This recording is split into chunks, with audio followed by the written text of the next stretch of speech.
Hi, welcome to Portal to the New Earth, YouTube and podcast channel.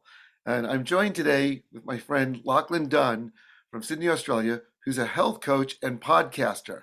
And he's working with me to get this podcast and video channel off the ground. And today we're going to talk about how I came to do the work. And Lachlan's going to do a little interview of my overview of how I came to build all these portals and my interest in future environments. So, Lachlan, thanks for being with me today, being being here with me Hey, today. it's an honor, Harlan, brother. I always love to connect with you. I'm grateful to be working with you and looking forward to having this conversation with you.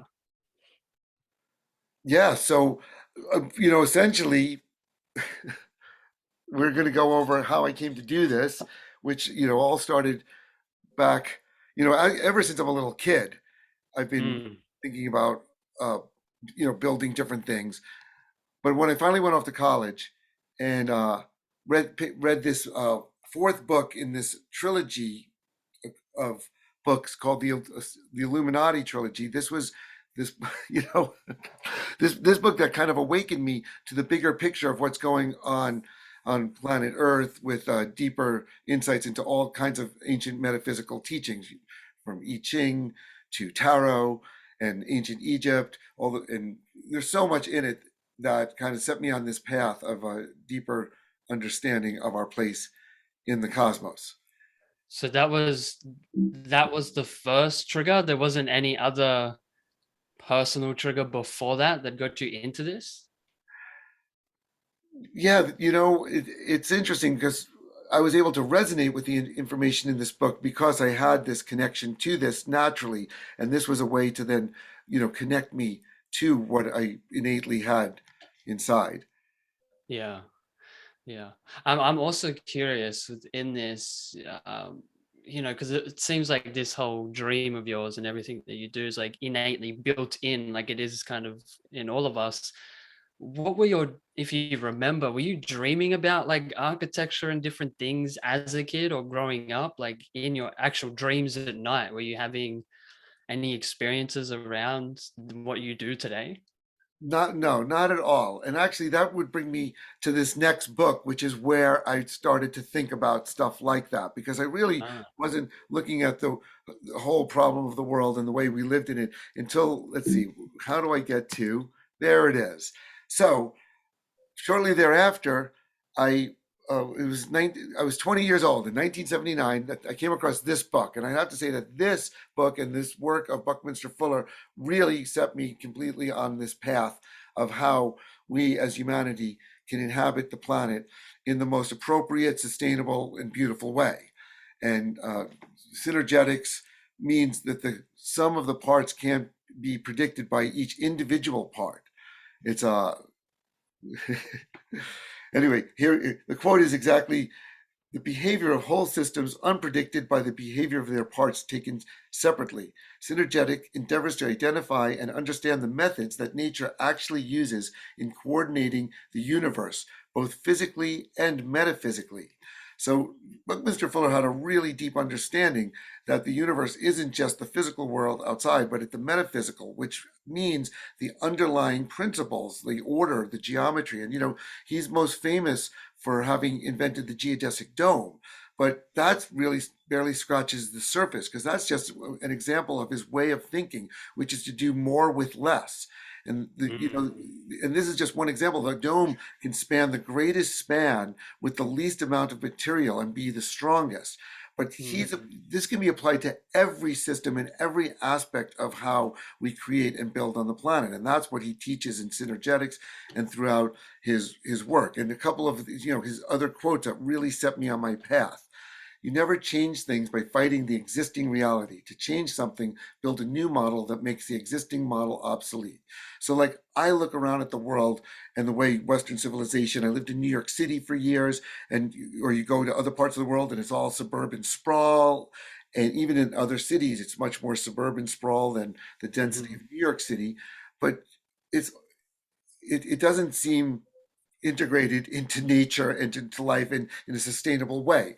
And I don't look at how we can retrofit those. I don't see a way to fight that system. I'd like to see a whole new system that makes that system obsolete. And one of his greatest quotes is the vision to make the world work for humanity, what world work for 100% of humanity in the shortest possible time through spontaneous cooperation without ecological offense or the disadvantage of anyone. And basically, he would say also that we just need to turn weaponry into livingry. If the US military budget was spent on livingry to distribute around the world, Yeah. every single human could be living Yep. in a comfortable way. And it's just bizarre, but our mindset is not in that. But that we live in an abundant universe, and it is possible for every single human, even 7 billion, to inhabit the planet without destroying the planet, actually with regenerating the planet even more so. Everyone's cultivating gardens everywhere and forests and food forests and everything. The planet could be the most lush, sacred place possible. And so just a simple quote as this is all we need to know to move ahead with this project, which I now call Portal to the New Earth, which is how we all come together to design and build these future environments. So I was actually studying electrical engineering because I was interested in playing bass guitar in a rock band, and I was really interested in the guitars and amplifiers and the designs of them. And so I was going to school for electrical engineering. I first studied physics at Emory University, and then transferred to Georgia Tech in both in Atlanta, Georgia, in an electrical engineering program. And then I actually dropped out and lived in my van in 1979 uh, as a 20-year-old traveling all through California. And it's only when I went back to engineering school in University of Miami that I come across the Buckminster Fuller book and decided that I didn't want to become an electrical engineer, but that I wanted to just play music. So I moved back home and formed a new wave rock band 1980 with my friends from high school, and we moved to New York City in 1981 to play around in the clubs in Lower Manhattan, such as uh, here we are at CBGB's, and I'm actually playing a bass that I designed and built when I was studying at Emory University when I was 18 years old, and I still have that bass to this day. It's one of my better sounding bass guitars. So we're trying to make it go as a new wave rock band. I'm living in New York City, and there's lots of amazing art galleries there, and I go into this art gallery that has a show of these architectural drawings that surround the entire wall, like 130-40 foot drawing is posted. And this is just a little excerpt of it. The entire drawing is filled with these fantastic images of these three-dimensional, like organic looking structures that are future cities called arcologies. And this is by this Italian architect who actually studied and worked under Frank Lloyd Wright here in the US and then set off on his own, named Paolo Solari, who published this vision of arcology in this book called Arcology, City in the Image of Man. It was actually published originally in 1969 by MIT Press. And I picked up a copy of it at the gallery in 1981 while looking at these incredible drawings and read the entire book, which the first half is many pages of these flow chart diagrams where he's thinking about how humanity inhabits the earth in these, artistically drawn diagrams. You see an example at the top. The second half of the book, which is many, many pages filled with these gigantic megastructure cities that are miles across and many thousands of feet high. You can see there's a little Empire State Building on the edge of the page, on each page, to give a scale as to how big these are. And for example, this is a huge structure that's probably a mile or so across and over 1,000 feet high that's spanning a river canyon. So just incredible visions, of course, that never were built like this, but he did have a place in Arizona where he started building a small version of it called Arcosanti in 1970. It was halfway between Phoenix and Flagstaff in a very remote part of Arizona. And since then, Arizona has filled up with suburban homes all over, and that's what's now surrounding this small installation that's only housed 50 to 100 people. But this is a photograph taken when I was there in 2018, giving a presentation on Portal to the New Earth at this little conference they had called Convergence. But I actually lived there in the summer of 1983 and helped build part of this amphitheater back then. So with all of that, I decided to enroll in Parsons School of Design. The rock band wasn't really taking off, and we broke up shortly after I enrolled into Parsons for under an environmental design program to further my studies of these future environments. And they don't teach this kind of stuff there, so you have to dig deep. And it was in this one obscure art history class that flashed across the slide that fortunately I wasn't sleeping, because when every time they turned the lights off in the art history class, I couldn't stay awake to see all the incredible stuff they were teaching us. But I did happen to see an image of Bruno Taut's futuristic cities ideas of these crystal cities on mountaintops. And he published this in this book, Alpine Architecture, back in 1917, right after World War I. And this really set me on my path to try to come up with, and further these visions of how we can inhabit the earth in the most beautiful, most sacred, most magical way. Hmm. And his idea was that humans are just an organ of the earth. The earth is a living organism, and we are just like the conscious part of it to like beautify it for all of life. And you know, I had to dig deep to find a version, and they did republish recently the entire book to get access to these visions. And so, I just was digging on the fringes. I actually had to do my own independent thesis on future environments because the class was such a mainstream architectural design program.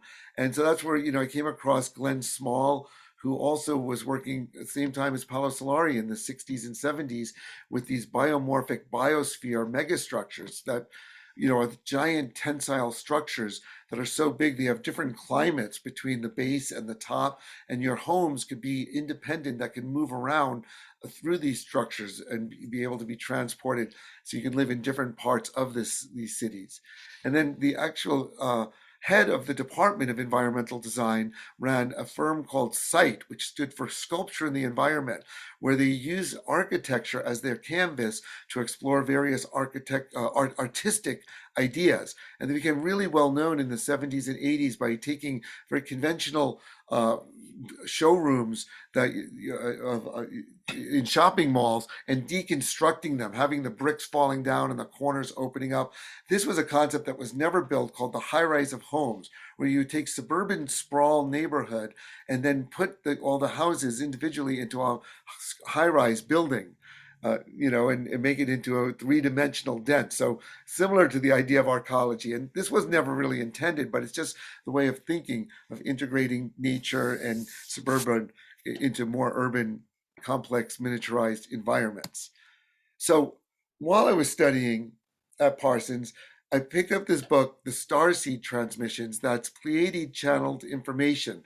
Now, the very original copy, which this is what I read, was under the pseudonym Raphael, but you can now find this under Ken Carey, who went on to write many other great books, such as Return of the Bird Tribes, similar type of information about how consciousness is awakening here on the planet and understanding our connection to this higher dimensional consciousness, that the shift and evolution taking place. So while in retrospect, though, I read this book, I was also studying about the golden ratio in the design program at Parsons, and I made this golden ratio shaped paper model and didn't think much of it and packed it away. And we'll get back to that either later or in the talks about the portal installations. But this was what planted the seeds for all the portals that I started to build at Burning Man in 2004. But right now, we're just going to go into the what I did after graduating from Parsons. I was exposed to this whole art furniture movement. And so galleries that were showing fine art were now showing these handcrafted sculptural pieces of furniture. And I really was interested in that. So I created a whole line of this art furniture in the mid 80s and early 90s, starting with this one, which you can see influenced by Buckminster Fuller's 60-degree geometry that he talks a lot about in Synergetics.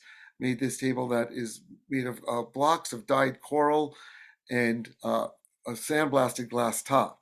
This is another kind of flagship piece. It's a thin piece of stainless steel that's been spun to look like the rings of Saturn, with a coral stone that's shaped and colored like the planet Saturn on this rough torch cut steel base. So it has a both like really futuristic but ancient feel to it, and the coral stone rotates on a bearing. And so I was making all of this furniture under this company that I call Pluto Dog on the Earth, where or it actually was Pluto Dog Furnishings, because that was the name of the factory that my studio was in that made dog collars before I moved in there.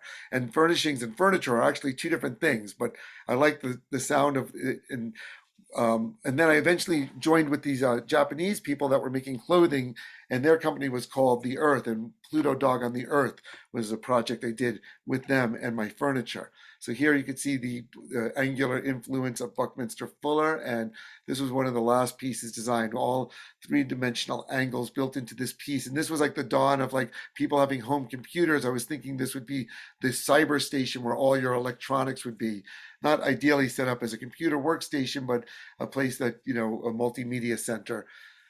And so also at that time, I built this sound sculpture that was something I invented while I was in the new wave rock band in the early 80s when I was around 20, where I was getting a bass guitar to feed back and make the lowest sound possible, the strings being completely slack. So this is a piece that has three bass guitar strings that are tuned to subsonic notes, and bass amp and speakers built in. And when you turn it on, it just starts to make this low frequency rumbling, purring sound. So this is kind of the background, and I think I'll take a pause, because from here is like going into how I use all of this background in the work that I started bringing to Burning Man in 2004. But I think it's a good moment for you to reflect and maybe ask me about these formative years and all of this formative stuff that I just laid on you. Yeah, absolutely.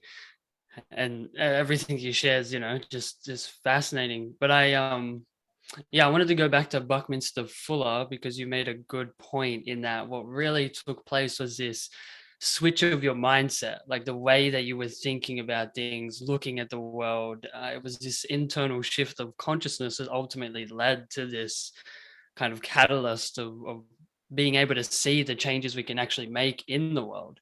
And I think that's something that Buckminster Fuller is like really making that point, that it's like it's an inside out shift. No, that's so great, because of course I am in this Buckminster Fuller Institute Design Science Studio. We're working closely with it, and what keeps coming up is, and it's even the name they use it a lot, is the trim tab concept. So Buckminster Fuller was a naval architect, and he understood that on a giant ship you have a rudder, but you can't just turn the wheel and make this giant rudder move. At the back of the rudder is a tiny little rudder called the trim tab, and you actually have to turn the trim tab, which is very easy to turn. And when you turn the trim tab, it makes the big rudder start to move on its own. And he Mhm. extrapolated this concept that each one of us, and that's the idea in Buckminster Fuller's philosophy, become a That's trim amazing. tab. Each one of us does that one little thing that's going to help the big rudder move. And so, of course, I'm focusing on my way of working, and even the portal installations, which I think, being such a tangent from what we just covered, will cover another time, another place, and just a great question to go back to him, and how everything I'm doing and the portals are themselves little trim tabs to help shift and push the Mhm. consciousness towards where we need to go. That's amazing. Yeah, I love that. Yeah, and that's that come up in my awareness because one of the titles was like the geometry of thinking, like the synergetics. And I remember having this idea pop in my head in like thinking in terms of shapes. Like we in the Western worlds have almost been programmed to think within squares. Like it's very logical, linear, right angles, just like there's no wholeness to it. Like it's kind of encapsulated in left brain and right brain, right? Like the right brain would be thinking in circles, holistic, wholeness, seeing how the things connect. Does that make sense? Yeah, totally. No, it's so weird. I mean, his work, he's such a genius because, he understands that the whole 90-degree grid system is completely incorrect. Nature doesn't work that way. And he teaches this 60-degree grid system, which of course I teach very closely when you learn about the 3D geometries, which is a whole nother presentation I do.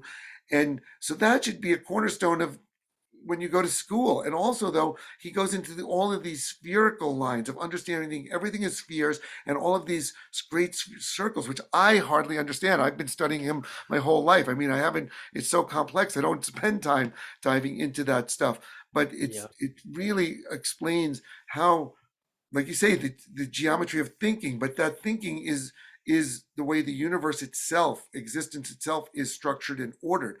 And once you Mm, align with that and see all that, everything mm, can flow naturally. And it's also just aligning, yeah, with that underlying nature of the universe that is in abundance. That's what, like, synergy is kind of the opposite of entropy, it's yeah, where everything wants to harmony. tend to run down. Synergy is how life itself comes about.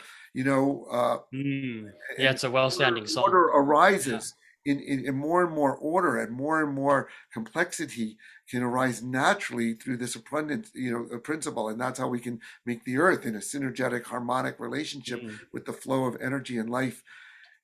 It's a yeah, really, and it all makes a whole starts lot of sense. with the consciousness, with the thinking, not this external way of having to figure it out. Because, like he said, you can't change the existing model.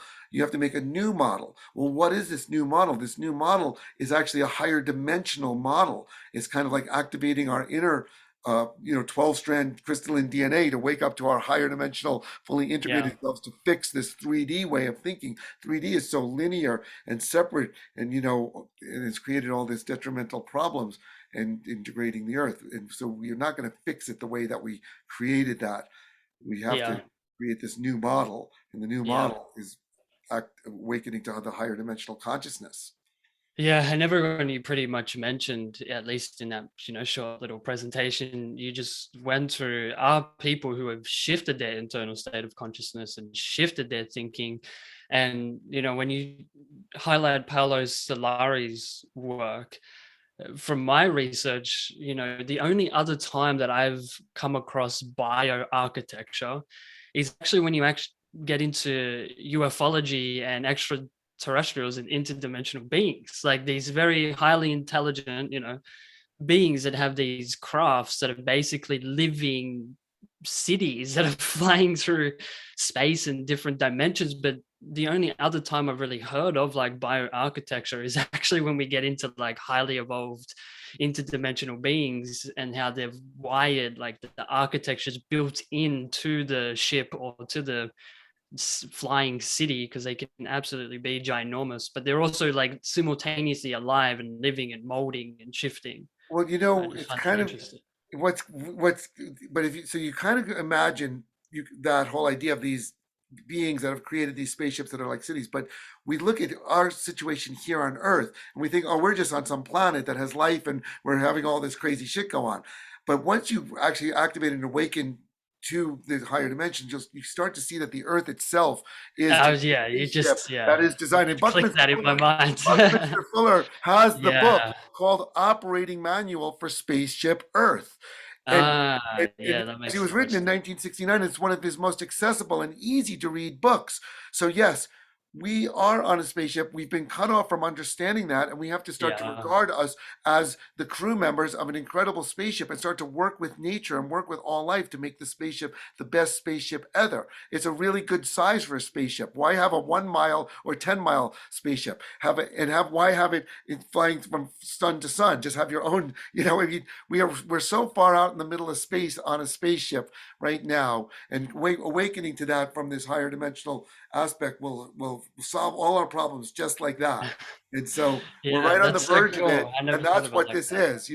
Like I start off this talk by saying the cosmic trigger, and Portal to the New Earth is a cosmic trigger for other people. You're going to hear this, see this, learn about this work, and then you're going to be like, oh, now I get it. and it's all going to Yes. be great. So I don't know. I know you're on to your next podcast. So this was a Yes, I have great a first podcast coming up. But conversation, and we'll yes, be it doing a few was. more, touching on all these other subjects. But I'm really glad that we got to get started on this one, and we'll see you in the next podcast. And for everyone listening to this one, remember to like, subscribe, share it with your friends. We're launching Portal to the New Earth to, activate and shift the consciousness in the best way possible for everyone. We'll see you, and you'll get to hear us on the next one. Until then.